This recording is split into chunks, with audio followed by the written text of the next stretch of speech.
नमस्कार मित्रों, मैं दुर्गेश मौर्य। स्वागत है आप सभी का आपके YouTube channel desire of education में। तो हम लोग कक्षा 12 की फिजिक्स में जो हमारा अध्याय था, जो हमारा चैप्टर 9 था, जिसको इंग्लिश में किरण प्रकाश की और इंग्लिश में रे ऑप्टिक्स और हिंदी में किरण प्रकाश की कहा जाता है। उसी चैप्टर को हम आज आगे बढ़ाएंगे, जिसमें हम लोगों ने प्रकाश क्या होता है उसके बारे में एकदम डिटेल में स्टडी की थी। और आज हम लोग उसी से रिलेटेड जो हमारी आगे की बातें हैं उसके बारे में अध्ययन करेंगे। तो वीडियो को सबसे पहले अपने सभी आपसे जो भी संबंधित है, आपके जो भी रिलेशनशिप में है, सभी को वीडियो शेयर कर दीजिए और चैनल पर नए हैं तो सब्सक्राइब कर लीजिए। चलिए वीडियो को हम प्रारंभ करते हैं। तो सबसे पहले आज का हमारा टॉपिक है रिफ्लेक्शन ऑफ लाइट। हमारा जो आज का टॉपिक है रिफ्लेक्शन ऑफ लाइट। ये वीडियो किसी भी बोर्ड के कोई भी मतलब कहने का मतलब किसी भी प्रकार के बोर्ड से कोई भी छात्र हो, सभी के लिए है। तो रिफ्लेक्शन ऑफ लाइट, इसे हिंदी में प्रकाश का परावर्तन कहते हैं। रिफ्लेक्शन का मतलब होता है परावर्तन और ऑफ लाइट प्रकाश का परावर्तन। देखिए बाइलिंगुअल चलेंगे, कोई प्रॉब्लम नहीं होगी, आपको हिंदी इंग्लिश दोनों लेके चलेंगे। तो प्रकाश का परावर्तन होता क्या है, सिंपल सा इसे हम अगर दैनिक जीवन से ले थोड़ा सा एक लॉजिक के हिसाब से सीखें तो बहुत आसान चीज़ है। देखिए जैसे हम यदि जा रहे हैं, हम मान लीजिए हम सीधे जा रहे हैं और सामने कोई वाल मतलब कि दीवार मिली और उससे हम टकराएंगे तो किसी अन्य दिशा में चले जाएंगे। कहने का मतलब ऐसे हम सीधे जा रहे हैं और जैसे हम इस दीवार को टक्कर करेंगे तो उसके बाद हम वापस लौट आएंगे, किसी अन्य दिशा में चले जाएंगे। उसी प्रकार जो हमारा प्रकाश होता है या भी किसी चिकनी सतह पर गिरता है तो जिस माध्यम से आता है उसी माध्यम में वापस लौट जाता है। तो हम इसे थ्योरेटिकल समझेंगे, प्रैक्टिकल तो हो गया, कहने का मतलब मैंने आपको बता दिया सिंपल। अब इसे थ्योरेटिकल समझेंगे। तो सबसे पहले हम एक सरफेस लेते हैं। क्या लेते हैं मित्रों? सरफेस लेते हैं और इसे एक तरफ हम पॉलिश कर देते हैं। जैसे आप लोग घर पे देखे होंगे जो हमारा शीशा होता है जिसमें हम लोग अपना चेहरा देखते हैं, वो भी एक और जो होता है पॉलिश क्या होता है, एक और चिकना होता है। जिस ओर हम चेहरा देखते हैं वो चिकना होता है। तो उसी प्रकार का हम एक शीशा लेते हैं, मान लीजिए एक सतह लेते हैं। ये जो है परावर्तक तल कहा जाएगा, इसे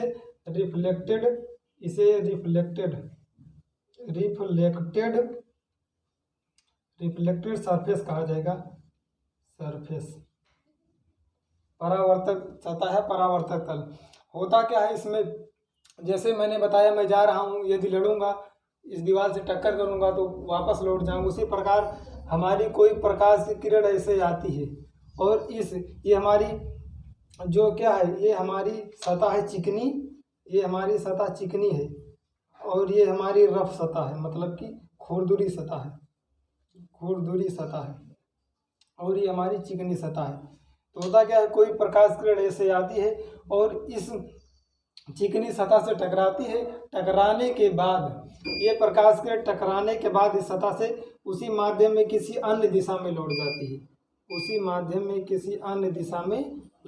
है, इस प्रकार जो हमारी प्रकाश की किरण है ऐसे आती है और इस चिकनी सतह से टकराती है।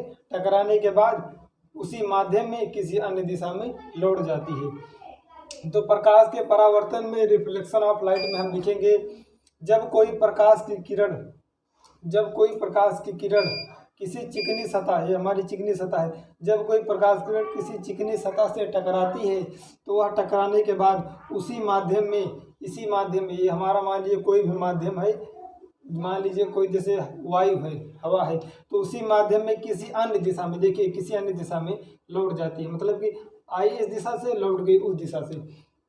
जब कोई प्रकाश की किरण किसी चिकनी सतह पर टकराती है तो वह टकराने के बाद किसी अन्य दिशा में पुनः लौट जाती है। तो प्रकाश की इस घटना को हम प्रकाश का परावर्तन कहते हैं, रिफ्लेक्शन ऑफ लाइट कहते हैं। इंग्लिश वाले the bending of light, bend मतलब मुड़ना, बेंड मतलब क्या है, मुड़ना। तो प्रकाश यहाँ पर एक प्रकार से क्या हो रहा है, मुड़ रहा है।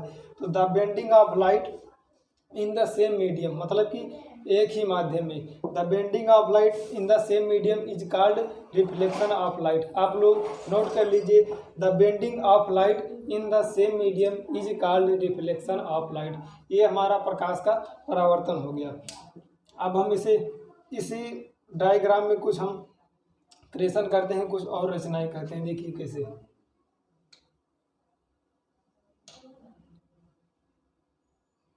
देखिए जो हमारी प्रकाश किरण आई, ये वाली प्रकाश किरण इसे कहा जाता है आपतित प्रकाश किरण। इसे आपतित प्रकाश किरण कहा जाता है। आपतित प्रकाश किरण, इसे आपतित प्रकाश किरण कहा जाता है। आपतित प्रकाश किरण, या फिर इसे इंग्लिश में इंसिडेंट रे मतलब किरण, इंसिडेंट रे कहा जाता है। और इसे कहा जाता है रिफ्लेक्टेड रे। इसे क्या कहा जाता है? रिफ्लेक्टेड रे कहा जाता है, मतलब कि परावर्तित प्रकाश किरण कहा जाता है, या फिर परावर्तित किरण कहा जाता है। देखिए हमारी जो ये इंसिडेंट रे से आई, और जिस बिंदु पर ये चिकनी सतह पर जिस बिंदु पर टकराती है, ये कहीं ना कहीं कोई बिंदु पर टकराएगी, और इसे कहा जाता है, इसे क्या कहा जाता है? इसे कहा जाता है इंसिडेंट पॉइंट कहा जाता है। इंसिडेंट पॉइंट कहा जाता है। कहने का मतलब इसे आपतन बिंदु कहा जाता है। जिस बिंदु पर टकराती है उसे आपतन बिंदु कहा जाता है, और जिस बिंदु पर टकराती है इसी बिंदु पर हम एक नॉर्मल खींचते हैं, नॉर्मल इस प्रकार ड्रा करते हैं, और इस नॉर्मल ड्रा करते हैं, जिसे क्या कहा जाता है? अभिलंब कहा जाता है। तो ये हमारी जो प्रकाश किरण है वो ये जो एंगल यहाँ पर बनता है इसे आई कहा जाता है, और इसे आर कहा जाता है।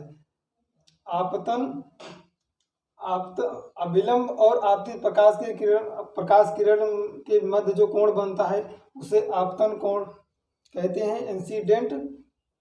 आपतन कोण इंसिडेंट एंगल कहते हैं। और परावर्तित प्रकाश किरण तथा अभिलंब के बीच जो कोण बनता है इसे कहा जाता है रिफ्लेक्शन एंगल। इसे इंसिडेंट एंगल कहा जाता है, इसे रिफ्लेक्शन एंगल कहा जाता है। तो ये हमारा प्रकाश का परावर्तन जो है समाप्त होता है। अब हम प्रकाश के परावर्तन के नियम को समझेंगे। तो हेडिंग लगाइए, लॉ ऑफ रिफ्लेक्शन, प्रकाश का परावर्तन। प्रकाश का परावर्तन।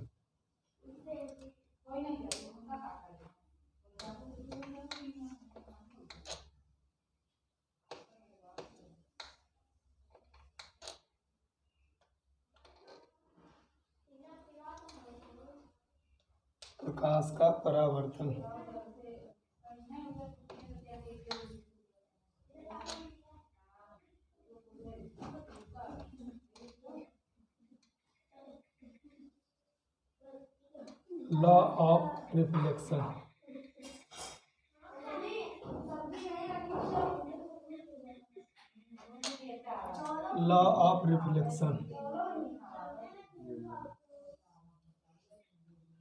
आज मार्कर का इशू है थोड़ा। लॉ ऑफ रिफ्लेक्शन, देखिए कोई बात नहीं, समझ लीजिए। हमारी जो हेडिंग लगी हुई है वो है क्या? लॉ ऑफ रिफ्लेक्शन, जिसे हिंदी में परावर्तन के नियम बोला जाता है। परावर्तन का नियम देखिए बहुत आसान है। परावर्तन के नियम में सबसे पहले यहाँ पर जो कोण आई होगा वो आर के बराबर होगा। कहने का मतलब पहला हमारा नियम जो है angle I is equal to angle R. Mark कर दीजिए, angle I is equal to angle R होगा। कहने का मतलब जो हमारी प्रकाश किरण जितने कोण पर आएगी, उतने ही कोण पर परावर्तित हो जाएगी। तो कोण आई बराबर होता है कोण आर के। दूसरा नियम क्या है? आपतित प्रकाश किरण और परावर्तित प्रकाश किरण तथा आपतन बिंदु पर अभिलंब तीनों एक ही तल में स्थित होते हैं। ये देखिए दूसरा नियम जो है वो बहुत ही आसान है, थोड़ा ध्यान दीजिए। जो हमारी आपतित प्रकाश किरण और परावर्तित प्रकाश किरण तथा आपतन बिंदु जो है, इस पर जो अभिलंब है, तीनों एक ही तल में स्थित होते हैं। एक ही तल कहने का मतलब जैसे हमारा बोर्ड है, यहाँ पर देखिए ये हमारे ये मतलब सभी एक ही तल में हो रहे हैं, तो इन्हें कहा जाएगा एक ही तल में स्थित होते हैं। जैसे मान लीजिए हम कोई बुक ले लें, 1 सेकेंड, जैसे हमारी बुक है, तो इस बुक में देखिए हमारी जैसे सरफेस लेते हैं, तो यहाँ पर जो आपतित प्रकाश किरण होगी और ये अपवर्तित प्रकाश किरण होगी तथा इस आपतन बिंदु पर जो हम अभिलंब खींचेंगे, ये तीनों ये सभी एक ही तल में, मतलब कहने का मतलब तल का मतलब जैसे हमारी एक कापी हो गई, ये किताब हो गई, तो इसके लिए तल ये हो गया, और बोर्ड में हो रहा है तो बोर्ड के लिए तल ये होगा, तीनों एक ही तल में स्थित होते हैं। इस प्रकार जो हमारा प्रकाश का अपवर्तन है और प्रकाश का जो परावर्तन है और प्रकाश के परावर्तन का नियम जो है समाप्त होता है। तो आशा करता हूँ आप सभी को ये वीडियो पसंद आया होगा, और यदि कहीं कोई भी डाउट रह गया हो तो वीडियो को बैक कीजिए और शुरू से देखिए, अच्छे से कॉन्सेप्ट क्लियर करके जाइए, क्योंकि अधूरा कॉन्सेप्ट आपको लाइफ में कुछ देने वाला है नहीं, इसलिए कॉन्सेप्ट क्लियर रखिए और मन लगा के पढ़ाई कीजिए। तो ठीक है, आप सभी अपने रिलेटिव आपसे जो भी संबंधित है सभी को ये वीडियो शेयर कीजिएगा और बताइएगा डिजायर ऑफ एजुकेशन के इस प्लेटफार्म पे आप सभी को कक्षा 12 और 10, 11 तीनों क्लासेज धीरे धीरे प्रारंभ होगी। हमारे जो ब्रिजेश भाई हैं वो कक्षा 10 और 11 की मैथ, फिजिक्स, केमिस्ट्री पढ़ाएंगे आप सभी को। बहुत ही जल्द क्लासेस स्टार्ट होने वाली हैं, तो वीडियो को शेयर कीजिएगा। धन्यवाद।